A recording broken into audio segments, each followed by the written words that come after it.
Alright, so this is your electric tongue jack right here. Hold that down to retract it. Hold that down to extend it. Okay? Now you can overextend this tongue jack. If you're raising it up and it's getting close to the highest point and you start to hear like a click or a grinding noise, just let off of it. Okay. Okay, because if you go too far past that click, you're going to seize your motor up and then you have to get a new tongue jack. It's pain. Okay. Now, as long as you do that, this tongue jack is great. It works great. You have a grommet right here. If you happen to lose power to your electric tongue jack, you have a crank right here. Okay. Okay. So you can use that to run it up or down. But if it seized, it's not going anywhere. What is the on-off? Is that? That's going to be for your light switch right here. Okay, if I need a light. Okay. Docking light. Yeah. Why do you take the wheel off of it? So me personally, I didn't take the wheel off. They come in like that. The wheel is like it's like an extra accessory that you can put on it, but I don't trust it because that wheel is kind of erratic. You know, you never know. You could be on a decline or something, have that wheel on. Oh, your shit starts rolling. Yeah, and just start rolling on you. So I don't like it. Okay. So, but if you want to, you can also get the feet that go on here too. It's just like a flat foot. All right. Yeah. So yeah, you can look into that as well. This right here is your 7-way cable. Okay. I'll show you a cool little trick with it. If you have a jumper cable or a fuse, you can use a 15-amp fuse too. Go off of this top notch. It says lavender. Stick that in there, and you can see that your running lights are working. Okay. I'm sorry, is there another light right here? Yes, sir. Okay. Right here. Okay. The docking light on the side of the trailer. So that'll activate your running lights around your whole trailer. You can check them out. If you want somebody to think you're inside your trailer while you're gone for a little bit, you know, you put this in, people think you're inside of it. Okay. You know, it's just something to play with. Then you also have a little holster right here for your 7-way, and then your safety cables, safety chains. I'll show you how to do that when we look up. I will tell you about this right here. This is very important to have hooked up to your vehicle. If this becomes uncoupled for any reason, this is going to pull. It's going to stop this trailer from running into the back of it. Okay? Okay. I'll show you how to hook that up once we get pulled up. This right here, you got a little bungee cord on the bottom. And you got your propane tanks. Are those full or do they? Yes, sir. These tanks have been pressure tested and filled by us. You got no reason to trade these tanks in. And I tell you that because customers do that sometimes. And in the new bottle that they get, you never know what you're getting. You can get one with a broken valve head. You know these are good. All you got to do is get them refilled. Oh, you can take them somewhere and get them refilled. They have various different stores you can choose from. They got like Yellow Rose propane, Enderby gas. You just have to look it up on Google, find the closest propane store. Okay. How often do we refill it? It depends on how much you use it. So if you're using it a lot, you know, it might last you a couple months. It might last you a month. You know, it just depends on how much you use your propane. And how we know the level of that? This doesn't have a gauge on it. You can buy the external gauge that goes right here on your propane tank and then hooks up to that hose, and that'll tell you your LP levels, but you only have this sensor right here to go off of. So once this goes dead, it's going to show red right there. Oh, okay, yeah. Okay. So you can use that as well. That's fine. But it's just not going to show you the levels. Okay? That's fine. All right, it's a selector switch as well. You can draw from this side or you can draw from the other side. Okay? It's just once one's out, you move to the other. Mm-hmm. Okay. Actually, no, it's automatic. So once one empties, it'll automatically switch to the next tank. Now, obviously, the lever's not going to go with it, but it will automatically go on to your next tank. All right. So what is it set to now when you do it like that? This arrow points to the tank it's pulling from? Yes, sir. Okay. Yeah. But it automatically will do it? Yes, sir. It will automatically switch over. Now, some people like to draw from the middle, but I wouldn't recommend that. Okay. You're going to drain both of your tanks at the same time. Then you don't have that reserve tank while you're getting that other tank filled up. So when we're stored, do we need to turn this off? I would, for safety reasons. Oh, yeah. So right now it's completely turned off, and then when we get to the campground, we turn it on? Yes, sir. Okay. Yeah, you'll turn it. It's already open right now. So I'm going to show you the stove and everything. Okay. Underneath here, you got two 24 series batteries, all right? Okay. And they're jumped together because you need that power to run your slide out, and all your different appliances inside of your trailer. You also have a 12-volt TV that you can run off of your battery, which is pretty cool. So if you decide to replace these batteries yourself, make sure you go positive, positive, negative, negative. If you go positive, negative, you'll get 24 volts to your system, which can do some damage to your electrical. Okay, so just make sure you go in that order and you'll be fine. Like Also, the cars, right? Like, absolutely, yep, just like in a car. They also have battery cells on them, just like on a car. Okay, so you'll want to check those battery cells every 6 months to a year. Pop those caps off. If you notice that your levels are getting low, refill them with distilled water. Okay? Make sense? Yep. yes. Also down here, you have a battery disconnect. Okay? Let's get your bungee cord. Alright, right here, if you look behind this tank, you'll see your battery disconnect. Okay? Okay. And that's used to shut the power off to your battery. Okay, so if you want to preserve your battery life, say you're going to be storing it away, you'll let's keep this one. Actually, we can put this back. So always we need to put it on and off? I would leave it on while you got your vehicle running because it will charge your battery. But like I was saying, if you know you're going to be storing it away, For like a month or yeah, a month. Now, do be aware, the longer you leave your battery idle, the weaker it's going to be when you plug it back in to charge it up. Okay. So if you left it there for like 3 months, I'd say it's time to go plug your trailer in, let that battery charge up a little bit so it's not idle. If we're going to keep it for a long time, we could just bring it home and put on like a slow drip. Yeah. Oh yeah. Charge or something. Absolutely. Yeah, that'll work too. All right. I think I covered everything there. Yeah, we've never had each other. We don't know anything. So Okay. we're brand new. Brand new to it. So, any questions on that up front? No, I think that all makes sense. Pretty simple for you? Yeah. Okay. All right. This is your fresh tank fill right here. Okay. So, if you're out boondocking, you don't have city water to hook up to, you'll be using this water right here. So you'll fill this fresh tank up. You have a sensor board inside that'll show you how full your tank is. I would keep an eye on that personally. You know, go in there and check it. Once it gets to about 2/3 or full, you'll want to shut that water off. Then you have that water in your reserve tank so you can use your water pump. Okay, use that water pump to draw from your fresh tank to go to your water lines. Okay. Does that make sense? Yeah. Okay. Then you got your city water connection right here. I would highly recommend getting a pressure regulator. Okay. Look into getting a pressure regulator for this water hose. When you do get it, make sure you put it on that side of your city water, not up here on your inlet. Okay. So if we go to a campground, is it going to have it, or? It might, yeah. You might have that depending on which campground you go to. But yeah, I would definitely get a pressure regulator though. Do you guys sell pressure regulators, or? No, we got like a startup kit or something like that. You might ask the service advisor about that. But yeah, that pressure regulator is going to go on that side. If you put it up here, you'll just get a slow drip. This right here, this is your antifreeze inlet, okay? And you'll only be using this to winterize your trailer. Okay. All right. So on your water pump, you have a valve, okay? You turn that valve on your water pump to switch to antifreeze mode, okay? You take a water hose, cut that hose, probably only want it about that long, okay?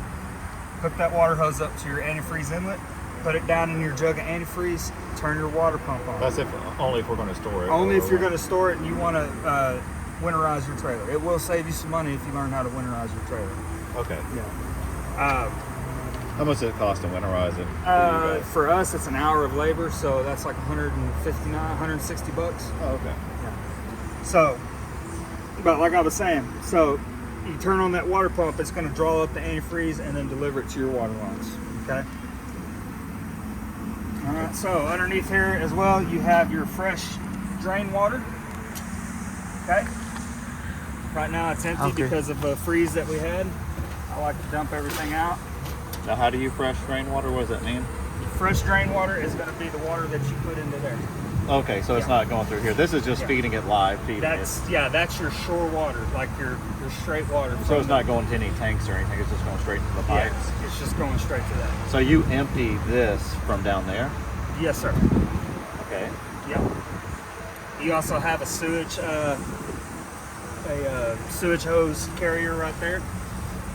Is that to cook up live, like What's that? If you're in a campground, you hook up that to go to a sewage, or how does that work? Is that like? So that right there is just your carrier. That's just going to carry your hose while you're going down the road. Oh, that's a hose carrier. What is all this stuff right here? So this is your water heater right here. Okay. Okay. I'll go over this with you real quick. First thing I'm going to tell you is you'll want to get bug screens put on this, and you want to get bug screens on your furnace vent on the other side. If mud daubers get inside of here, they tear up your water heater or they tear up your furnace, warranty will not cover any of it. Okay. So it's just something to think about. Maintenance. All right. They see that as customer maintenance. This right here is your anode rod. Okay. It's a rod sits inside of your water heater.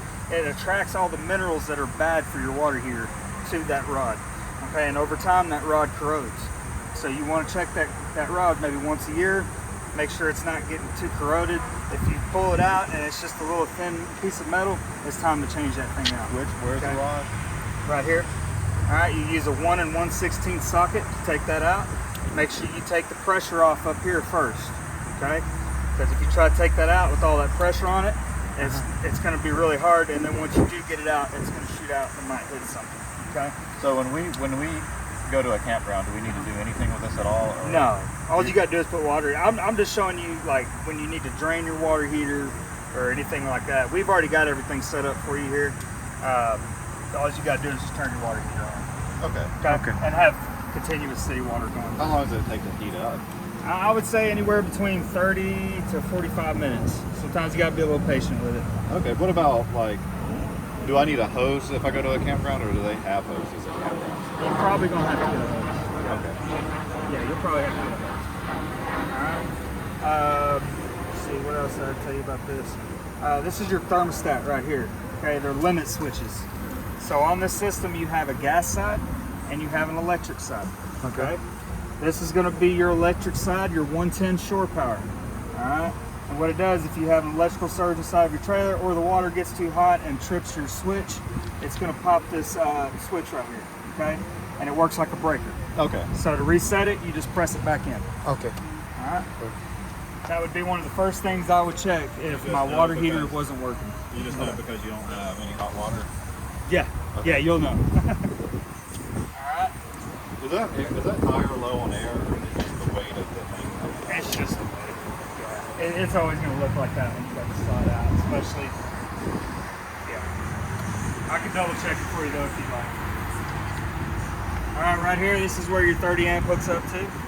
I would highly recommend getting a surge guard for your trailer. Alright, it'll protect your electrical components inside of your trailer. I know with some of the components on the trailer, if electrical storm rolls through, you could get some damage. Or if you have bad power where you're at. The campground, you never know what kind of power they could have. Right. Okay. So I would recommend that just to protect yourself. So do I need a cord, my own cord to plug in, or do they? No, sir. This comes with it. Okay. Alright. It should be in that black bag in the front compartment. Okay. Alright, down here you've got your sewage system. Okay? I'm gonna warn you, some water might come out here. No bad water though, just testing water. Okay. Yeah, we don't do that here. Alright, so this is your black tank side. Okay, that's gonna be your wastewater, your nasty stuff. Alright, this is gonna be your sink and shower. Okay. Alright, you can always tell by the 1.5 inch plumbing, that's going to be your sink and shower. The big plumbing coming out of the back, the 3-inch plumbing, that's going to be your waste. Okay. One thing I will tell you about this waste side, if you leave a sewage hose connected to this and you're using your toilet over a long period of time, that is very bad for your tank. Okay, so you want to keep this black tank valve closed. Let your black tank fill up to about 2/3 or full, then come out and dump it. Okay, because you want all that waste to come from the bottom up to the top and then dump back out. Does that make sense? Like, is there like do you have to drive it to a dumping station to dump it, or? Oh yeah, yeah. Like, I'm trying to figure this out. Like, it's not like you're hooking a hose up to a sewer where you're parking it. It's like, I mean, yeah. I mean, where you want to dump it, that's none of my business. But I would go to a dumping point. yeah, I have no idea. So Yeah. like, you can't. We have sensors inside that'll tell us when it's full, Yes, and then sir. we just take it and dump it out. Okay. Yeah, yeah. You'll know. You can read about how to do all that. Okay. I'll show you inside. It's really simple. And is this just an outside shower? What's that? Yes. Yeah, that's going to be your outdoor shower. You got hot and cold. So we just hook up the power and it's good to go. Yep. Okay. And what's this here? That's going to be, now, this is very important that you don't confuse this with your city water, because that is your black tank flush right there, okay?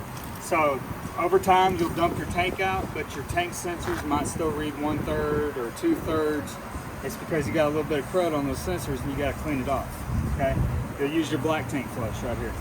Hook up to it, close your black tank valve, set your timer on your phone for maybe 3 or 4 minutes, because you don't want to go any further past that, okay? I would say 3 minutes, okay? Then when that timer's up, come back over here, open your valve, let that stuff run out, and then you can go from there, check your sensors, and then rinse and repeat. Okay, that makes sense? Yep. All right. These right here, go ahead and save yourself the headache and get yourself a 3/4 socket and an impact gun. Make your life a lot easier. If you use that little hand crank they give you, you'll be sitting here doing this all day. All right. Do be aware that these stabilizer legs are only meant to keep your trailer from rocking back and forth. Okay, they're not meant to change the tire out, or they're not meant to. Oh, okay. support. They're just like leveling. Yeah. Tools. So we don't need to lift the tire off the ground. With No, them. sir. Yeah, you don't want to do that. Okay. Yeah, that could bend those legs very easily. Yeah, it's not meant to support the full weight of your trailer, but it does do its job in keeping it stable. So. Okay. Did I talk about the slide out already? No. Okay. So for your slide outs, you always want to have your slide out all the way out or all the way in. Okay. If your slide out's hanging halfway out, there's a good chance this wipe seal could get stuck. You get rainwater inside of your trailer, which is going to damage your slide floor. Okay. You don't want no part of that. They said always make sure they're clean too. Yes, The rails. that's very important too. You want to spray this down with hot soapy water too. It'll help with the operation of the slide, and it will preserve these wipe seals for longer. Okay, it's just like a lubricant. Like do it before and after, always. I would do it like maybe once every few months. Oh, okay. Just like the service advisor will go over that more with you on exactly how to do that stuff. But if you're camping in a heavily wooded area too, I would get up there on top of your roof, check it out, make sure you've got no branches on top of your slide out that could get crunched when you run them in. Okay. Okay. Moving around the backside, sorry about the You're I fine. call it water world because none of our water works here. So let me go turn that off, guys. I'm sorry. That's okay. You getting it all? Okay, Piper. You like this? You know something about it? Yes.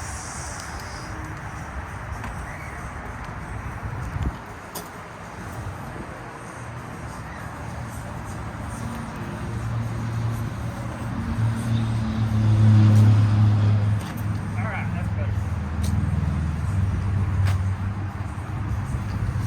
Nick. All right, so back here, you also have a spot for a rear observation camera. Okay. All right. If you did decide to get that system, make sure that you contact your insurance company, because most of them will give you a discount for having that. They see it Okay. as a safety good. Okay. They'll give you a 50-foot radius of everything going on down the road How much behind is you. it to add? So I know for the rear camera, I think it's like $500 to $600, and it's a 4-inch monitor. Or you could do the left, right, and rear cameras, and it's like it's pretty expensive. I think it's like $1,400 for that. Okay. That's how it goes. Yeah, just something to keep in mind. Okay. So far, so good. Yeah. All right, there's that furnace vent I was telling you about. You'll want to get both screens on that. Okay. All right, that's where your griddle hooks up at, and you also have this tray right here. Okay, so you could use either one of those. It also runs down to this LP disconnect right here. Is that just an electric griddle? Okay. Yes, sir. Look. All right, that is off. That is on. Okay, and when I'm not using my exterior valve, I would keep that thing turned off, just for safety. Hold on, let me catch up to you. Is that gas or That's your electricity? gas, yeah. And it hooks up to this grill? Yep.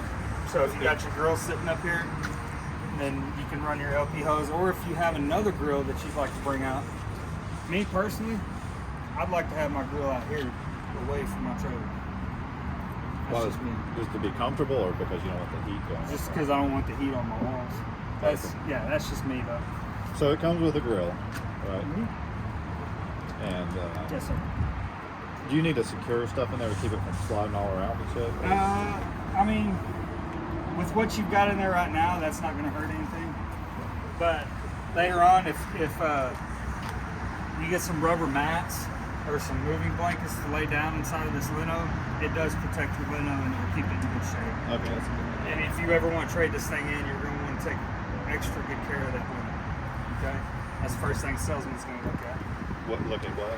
He's going to look at the lino. The salesman, if you ever go to trade it in, he'll look at the lino to see what kind of condition that's in, and if you keep this trailer in good shape, it'll hold the resale value. Well, the equity that you put into this. Yeah, we just wanted to start small and go up. Yeah, this is a great beginner trailer. It is. All right. You also have a spot here for an exterior solar panel. Not a very popular option. Just be aware that it does not supply 12-volt power to your trailer. It's only going to give a trickle charge to your battery. Okay, yeah, we're not boondocking or anything. Yeah. See, that's why it's not very popular. Yeah. We have a camper because we don't want to be in a tent, so. There you go. We want all the conveniences. With the fiberglass, I mean, that keeps you warm, right? Yeah, Right. want to be warm, want to. Awesome. You also have a T-handle latch right here on the back that hooks into your door, but be very mindful of it because I've been working on one of these before and I forget about that T-handle latch and I go to shut it and just rip the whole thing out. So just don't forget that it's there. Okay. That's just holding the door back. Yeah. All right. You also got a GFCI outlet right here that you can hook into. Okay. Okay. Okay. You have a code that you can set on your door. To be honest with you, I have no idea how that works, but you have a manual inside that'll show you all that. All right. All right. After you. So we can go in even though the jack's on. Yes, sir. Yeah, we're not on any kind of bad decline, so we should be all right. Okay. Now, if you are on a hill, yeah, if you're on a hill sitting like this, you'll want to get some wheel chops, okay? Because I've taken a ride in one of these and it's not fun. Yeah. Yeah, I was sitting over there working on a trailer and the back end picked up and I went flying down the hill and hit another trailer. Oh, that would be scary. I just jumped on the bed, man. I was like, oh no. Where do you buy wheel chucks at, like Walmart? Yeah, I think we sell them here too. You can buy them at Walmart too. Probably get them cheaper there. I'm down for cheaper. I didn't tell you that. I'm not real pushy on the sales stuff. They try to get me to be. Alright, these are your keys right here. Go ahead and take them from me because I will put them in my pocket. Once y'all drive away. I don't mean to, it's just the way I am. Inside of this, you got all your service manuals and your remote for your TV. Alright. If you get lost on any of these appliances, it's a good reference. Okay. I think you got like a heated blanket or something like that. I can't remember. But yeah, you got a bunch of stuff in here to check out. Okay. All right. This right here is a drain rack. Okay. For your dishes.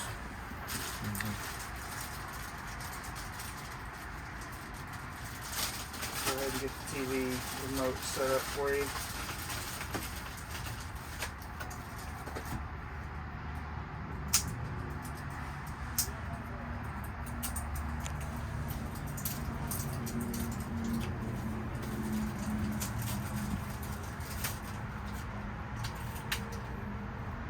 Alright. Batteries in. Okay. So, right over here you have a antenna booster, okay, which your 12-volt TV hooks up to.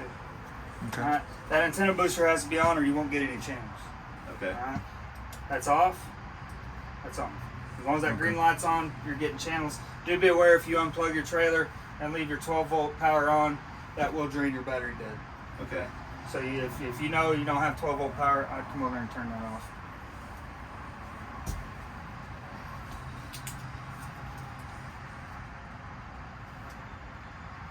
Probably too close to it. Let me show y'all how to program channels since this is y'all's first trailer. There we go. Alright. Pretty cool little TV. I was working here is the first time I've ever seen a 12-volt TV. I just thought that was pretty cool. Alright, so you go over here to your channels, go to air, make sure you're in air mode, and then hit auto scan. And then that'll pick up your channels. Okay. Depending on what location you're at, you should get between 60 and 70 local channels too. Some of them are pretty good. Oh wow. Okay. Yeah. Just want the DVD player. Yeah. You also have a DVD player over here on the side too. Okay. Just so you know about that. And if we hook up our Apple TV, where's the HDMI? HDMI. Is it on the back of the TV? Let's find out. It should be. Should be one. I mean, all TVs do nowadays. Yep. You got an HDMI right here on the bottom. Cool. Okay. Does the radio work Bluetooth? Yes, it does. All right.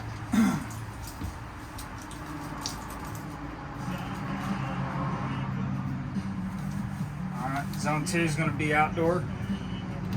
Zone 1 is going to be indoor. Okay. Now, do be aware. Yeah. Can I listen it? You want to check it out? Okay. Working? Yes. Okay. All right.